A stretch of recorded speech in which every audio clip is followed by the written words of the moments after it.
பிரியமானவர்களே, ஆண்டவராகிய இயேசு கிறிஸ்துவின் நாமத்தினாலே உங்கள் யாவரையும் அன்போடு கூட நான் வாழ்த்துகிறேன்.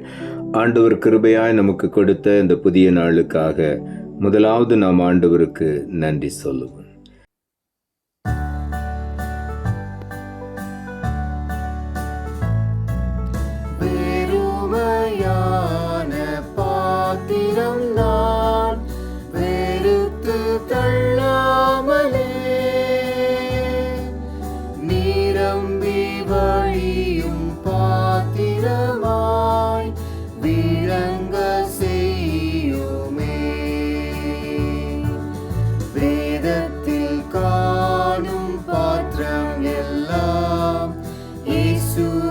போற்றிடுமே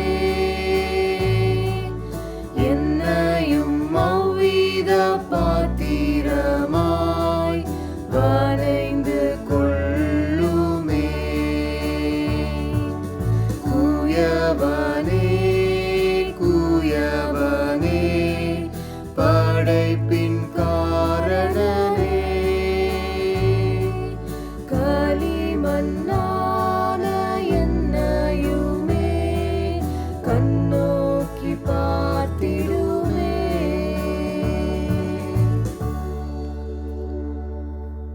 இந்த நாளுக்கு என்று ஆண்டவர் கொடுக்கிற ஒரு வார்த்தை மத்தேயு எழுதின சுவிசேஷம் 18ஆம் அதிகாரம் 11வது வசனம்.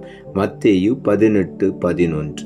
மனுஷகுமாரன் கெட்டு போனதை ரட்சிக்க வந்தார். இந்த காலை வேளையில ஆண்டவருடைய வார்த்தை சொல்லுகிறது, மனுஷகுமாரன் தேவனாகிய கர்த்தர் ஆண்டவராகிய இயேசு கிறிஸ்து கெட்டு போனதை ரட்சிக்கவே இந்த பூமிக்கு இறங்கி வந்தார் என்று வேதம் தெளிவாய் சொல்லுகிறது. ஆகவே பல சூழ்நிலைகளிலே மனிதன் தன்னுடைய வாழ்க்கையை கெடுத்து கொண்டு கெட்டு போன ஒரு சூழ்நிலையில இருக்கும் பொழுது ஆண்டவர் இரக்கமுள்ளவராய் மனுஷனை எப்படியாவது விடுவிக்க வேண்டும் என்று அவனுடைய கெட்ட வழிகளிலிருந்து கெட்ட சிந்தையிலிருந்து விடுவிக்கும்படியாக இயேசு இந்த உலகத்தில் இறங்கி வந்தார்.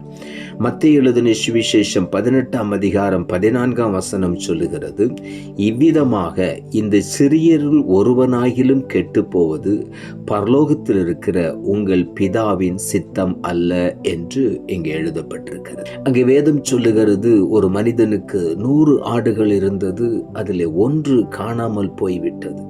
மற்ற 99 ஆடுகளையும் அவன் விற்றுவிட்டு அந்த காணாமல் போன ஒரு ஆட்டை தேடி போய் எப்படியாயினும் அதை கண்டுபிடித்து மந்தையோடு கொண்டு சேர்த்து விடுவான். மற்றவர்களோடு அவன் சந்தோஷமாய் கண்டுபிடித்தேன் என்று உற்சாகமாய் அவன் கொண்டாடுவான்.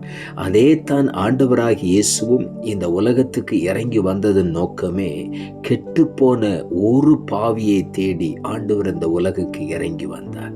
ஆகவே தான் வேதம் சொல்லுகிறது, மனுஷகுமாரன் ஆண்டவராகிய இயேசு கிறிஸ்து கெட்டு போனதை ரட்சிக்க வந்தார் என்று சொல்லி.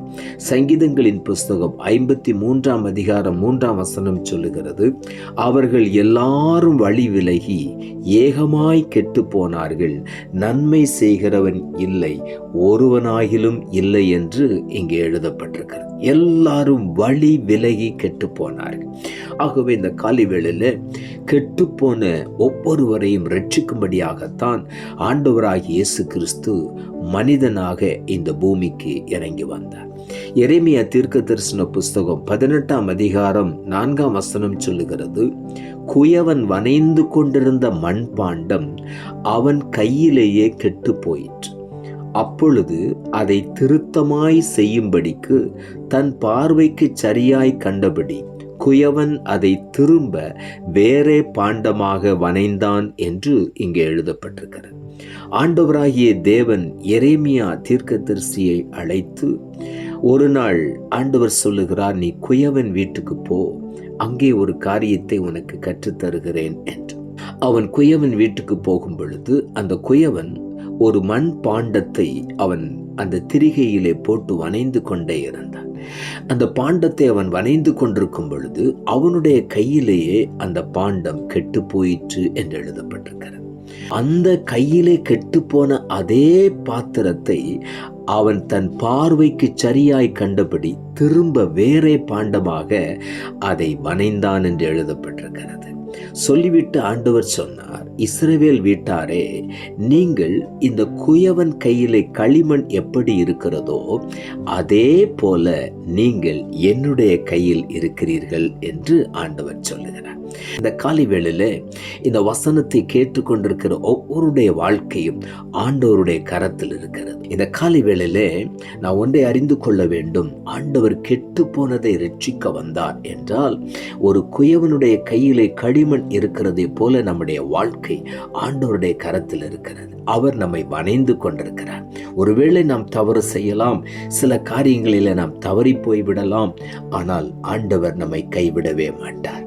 அவருக்கு பிரியமான ஒரு பாத்திரமாய், எந்த நற்கிரியையும் செய்வதற்கு தகுதி உள்ள பாத்திரமாய், எஜமானுடைய கரத்திலே பயன்படுகிற ஒரு பாத்திரமாய் நாம் ஒவ்வொருவரை மாற்றும்படிக்காகத்தான் ஆண்டவர் அந்த பூமிக்கு இறங்கி வந்தார். ஒருவன் கூட கெட்டு போவது அவருக்கு பிரியமில்லை. எல்லாரும் ரட்சிக்கப்பட வேண்டும் என்பது தேவனுடைய சித்தம். ஒரு ஆத்துமா கெட்டு போது எனக்கு பிரியமில்லை, எனக்கு சித்தமில்லை என்று ஆண்டவர் சொல்லுகிறார். ஆகவே இந்த காலை வேளையில நாம் குயவனுடைய கையில் இருக்கிறோம். நம்மை அவர் திருத்தமாக வணைந்து அவருக்கு பிரியமான பாத்திரமாய் நம்மை மாற்றிக்கொண்டே இருக்கிறார். யோவான் எழுதின சுவிசேஷம் 3ஆம் அதிகாரம் 16ஆம் வசனம் சொல்லுகிறது, தேவன் தம்முடைய ஒரே பேரான குமாரனை விசுவாசிக்கிறவன் எவனோ அவன் கெட்டு போகாமல் நித்திய ஜீவனை அடையும்படிக்கு அவரை தந்தருளி இவ்வளவாய் உலகத்தில் அன்பு கூர்ந்தார் என்று ஆண்டவராகிய இயேசு கிறிஸ்துவை குறித்து இங்கு எழுதப்பட்டிருக்கிறது. ஒரே பேரான குமாரனை விசுவாசிக்கிறவன் எவனோ. இந்த காலை வேளையிலே நாம் ஆண்டவரை விசுவாசிக்கும் பொழுது, எனக்காக ஆண்டவர் இந்த பூமிக்கு இறங்கி வந்தார், நாம் கெட்டு போகக்கூடாது என்பதற்காக இயேசு இந்த பூமியில இறங்கி வந்தார். அவர் ஒரு பரம குயவன். அவருடைய கையிலே நான் ஒரு களிமண்ணாய் இருக்கிறேன். அவர் கையிலே இருக்கும் பொழுதே நான் கெட்டு போனேன். ஆனால் அவர் என்னை தூர வீசவில்லை. மறுபடியும் அவருக்கு பிரியமான ஒரு பாத்திரமாய், வேறே பாத்திரமாய் திரும்ப என்னை வணைந்து அவர் பயன்படுத்தினார். இந்த காலை வேளையில அவரை தந்தருளி, ஆண்டவராய் இயேசு தன்னையே தந்தருளி நித்திய ஜீவனை நாம் ஒவ்வொருவரும் பெற்றுக்கொள்ள வேண்டும் என்று உலகத்தில் இவ்வளவாய் அன்பு கூர்ந்தார் என்று எழுதப்பட்டிருக்கிறது. ஆகவே இந்த காலை வேளையில அந்த அன்புக்கு ஈடு இணை எதுவுமே கிடையாது.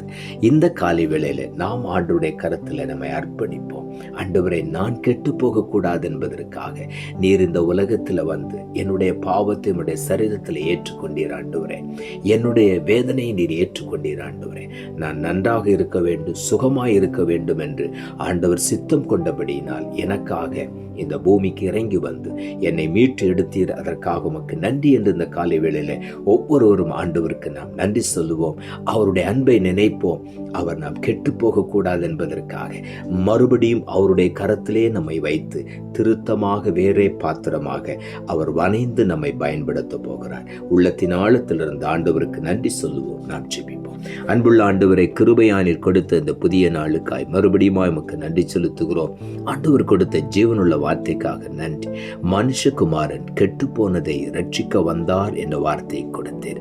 இந்த காலை வேளையில ஒரு குயவனுடைய கையிலே களிமண் எப்படி இருக்கிறதோ அதே போல நாங்கள் உம்முடைய கரத்தில் இருக்கிறோம். நீர் எங்களை வணைந்து கொண்டிருக்கும் பொழுதே நாங்கள் அநேக சூழ்நிலைகளிலே உம்முடைய வசனத்தை மறந்து உம்முடைய வழிகளை விட்டு நாங்கள் எங்களுக்கு தோன்றின வழிகளிலே நாங்கள் கடந்து போனபடியினாலே ஆண்டவரே, நாங்கள் கெட்டு போய்விட்டோம். ஆனாலும் நீர் எங்களை கைவிடாதபடி உம்முடைய கரத்திலே வைத்து உமக்கு பிரியமான பாத்திரமாய் எங்களை வணைந்து கொண்டிருக்கிற தயவுக்காக உமக்கு நன்றி. உமக்கு பிரயோஜனமான எந்த நற்கிரியையும் செய்ய தகுதியுள்ள பாத்திரமாய் ஒவ்வொருவரையும் இந்த காலை வேளையிலே மறுபடியும் வணைந்து நீர் பயன்படுத்த போகிறபடியினால் உமக்கு நன்றி தாழ்த்துகிறோம். இரட்சகர் இயேசுவின் நாமத்தில் ஜெபிக்கிறோம் நல்ல பிதாவே, ஆமென்.